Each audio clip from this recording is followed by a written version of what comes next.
নমস্কাৰ বন্ধু বান্ধৱীসকল, স্বাগতম জনাইছোঁ জব নিউজ আছাম ইউটিউব চেনেলৰ নতুন এটা ভিডিঅ'লৈ। আজি আমি এই ভিডিঅ'ত অসম চৰকাৰৰ অসম পুলিচ বিভাগৰ পৰীক্ষাৰ বাবে আহিবলগীয়া কিছুমান অতি গুৰুত্বপূৰ্ণ প্ৰশ্নৰ উত্তৰ আলোচনা কৰিম। তো আহক দেৰি নকৰি ভিডিঅ'টো আৰম্ভ কৰোঁ। প্ৰথম প্ৰশ্ন, অষ্ট্ৰেলিয়াৰ আটাইতকৈ দীঘল নদীখনৰ নাম কি? উত্তৰ মাৰে নদী। অষ্ট্ৰেলিয়াৰ আটাইতকৈ দীঘল নদীখনৰ নাম হ'ল মাৰে নদী। দ্বিতীয় নম্বৰ প্ৰশ্ন, জনসংখ্যাৰ হিচাপত বিশ্বৰ ভিতৰত কোনখন দ্বীপ দেশ আটাইতকৈ সৰু? উত্তৰ টুভালু। টুভালু জনসংখ্যাৰ হিচাপত বিশ্বৰ ভিতৰত সকলোতকৈ সৰু দ্বীপ দেশ। 3 নম্বৰ প্ৰশ্ন, 1959 চনত পঞ্চায়ত ৰাজ ব্যৱস্থা প্ৰথম ক'ত প্ৰৱৰ্তন কৰা হৈছিল?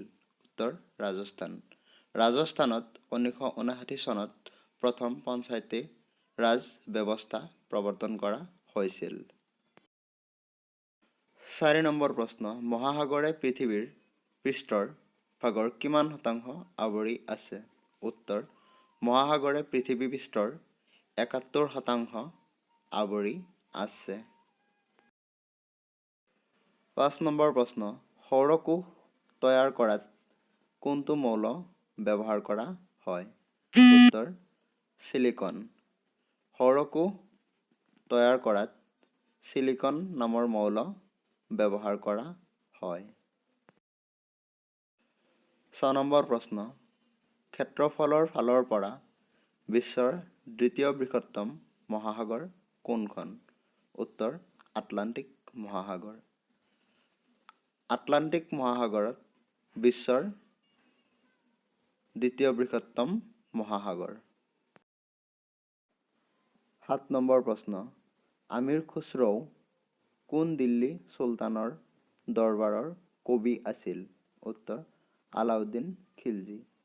আমিৰ খুশ্ৰৌ আলাউদ্দিন দিল্লী চুলতানৰ ৰাজদৰবাৰৰ কবি আছিল। 8 নম্বৰ প্ৰশ্ন, বিশ্বৰ ভিতৰত কোনখন দেশে সৰ্বাধিক কফি উৎপাদন কৰে? উত্তৰ ব্ৰাজিল। ব্ৰাজিল বিশ্বৰ ভিতৰত সৰ্বাধিক কফি উৎপাদন কৰে। 9 নম্বৰ প্ৰশ্ন, অসমৰ প্ৰথম অকংগ্ৰেছী মুখ্যমন্ত্ৰীজন কোন আছিল?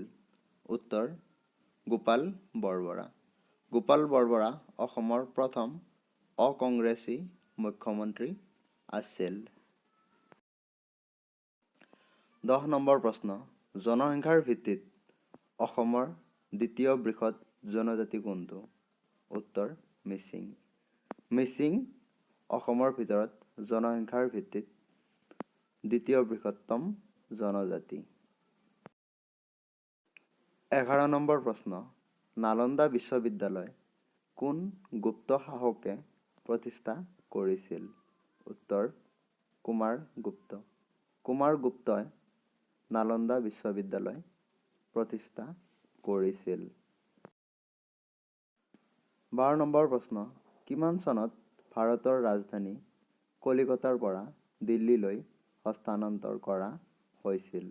উত্তৰ 1911 চনত। 1911 চনত ভাৰতৰ ৰাজধানী কলিকতাৰ পৰা দিল্লীলৈ স্থানান্তৰিত কৰা হৈছিল। 13 নম্বৰ প্ৰশ্ন, দক্ষিণ আফ্ৰিকাত থকা সময়ত মহাত্মা গান্ধীয়ে প্ৰকাশ কৰা আলোচনীখনৰ নাম কি? উত্তৰ ইণ্ডিয়ান অপিনিয়ন। দক্ষিণ আফ্ৰিকাত থকা সময়ত মহাত্মা গান্ধীয়ে প্ৰকাশ কৰা আলোচনীখন হ'ল ইণ্ডিয়ান অপিনিয়ন। 14 নম্বৰ প্ৰশ্ন, কোনটো গ্ৰহক পৃথিৱীৰ যমজ ভগ্নী বুলি কোৱা হয়? উত্তৰ শুক্ৰ গ্ৰহক। শুক্ৰ গ্ৰহক পৃথিৱীৰ যমজ ভগ্নী বুলি কোৱা হয়। 15 নম্বৰ প্ৰশ্ন, পৃথিৱীত আটাইতকৈ ব্যস্ত আৰু গুৰুত্বপূৰ্ণ সাগৰীয় পথ কোনটো? উত্তৰ উত্তৰ আটলাণ্টিক পথ। উত্তৰ আটলাণ্টিক পথ পৃথিৱীৰ ভিতৰত আটাইতকৈ ব্যস্ত আৰু গুৰুত্বপূৰ্ণ সাগৰীয় পথ। এইকেইটা আছিল আজিৰ প্ৰশ্ন। যদি ভিডিঅ'টো ভাল লাগিছে ভিডিঅ'টো এটা লাইক কৰিব আৰু এনেকুৱা ধৰণৰ নতুন নতুন ভিডিঅ' পাবলৈ চেনেলটো ছাবস্ক্ৰাইব কৰিব। আৰু যদি কিবা ভুল হৈছে এই ভিডিঅ'ত কমেণ্ট কৰি শুধৰাই দিব। ভিডিঅ'টো শেষলৈ চোৱাৰ বাবে ধন্যবাদ।